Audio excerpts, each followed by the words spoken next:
New and unknown language discovered in Southeast Asia, Malaysia. Linguists working in the Malay Peninsula have identified a language, now called Jeduk, that had not previously been recognized outside of the small group of people who speak it. The newly documented language is spoken by some 280 people, part of a community that once foraged along the Perga River. The Jeduk speakers now live in resettlement area in northern Malaysia. Jeduk was recognized as a unique language by Swedish linguists from Lund University, who ran across the new language while studying the Jahai language in the same region. Jeduk is not a language spoken by an unknown tribe in the jungle, as you would perhaps imagine, but in a village previously studied by anthropologists. Niklaus Björnhult, Associate Professor of General Linguistics and the first researcher to record the language, said in a statement released by the university, "As linguists, we had a different set of questions and found something that the anthropologists missed." Doctoral student Joanne Jaeger spent 4 years doing intensive fieldwork and studying the language. "There are so many undocumented,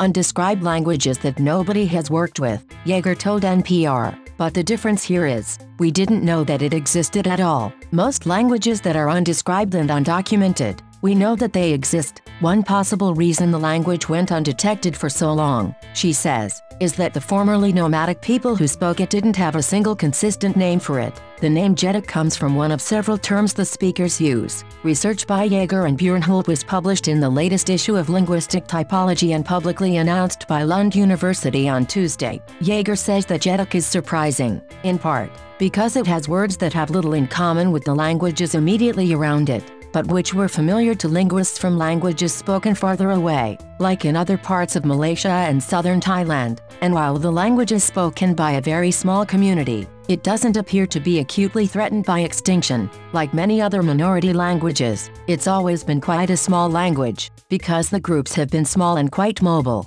Jaeger says. Children still learn the language, which is really great for the future prognosis of the language. This is not the first time in recent history that a new language has been identified. In 2013, researchers at the University of Hawaii announced that they had identified an indigenous sign language, dating back to the 1800s, that is separate from American Sign Language. And as NPR has reported, researchers in India discovered a previously undocumented language in 2008. Those linguists, like the Swedish researchers who recognized Jeduk, were doing research into other languages in the region when they found the language now called Koro. It hadn't previously been noticed in the Indian census or in any study of the languages of India. Linguist K. David Harrison tells NPR's Mary Louise Kelly, "It wasn't listed in any listing of the world's languages. It had basically been completely unnoticed by outsiders and by scientists. There are more than 7,000 languages in the world, and nearly half of them are in danger, likely to die out within our lifetime. In fact, one disappears about every 2 weeks. When languages die, they take with them a vast amount of human knowledge," Harrison says, "from how to make medicines out of plants, how to survive in harsh environments, and creation myths and personal histories. People really do value their languages," Harrison says, "and the decision to give up one language or to abandon a language is not usually a free decision. It's often coerced by politics, by market forces, by the educational system in a country,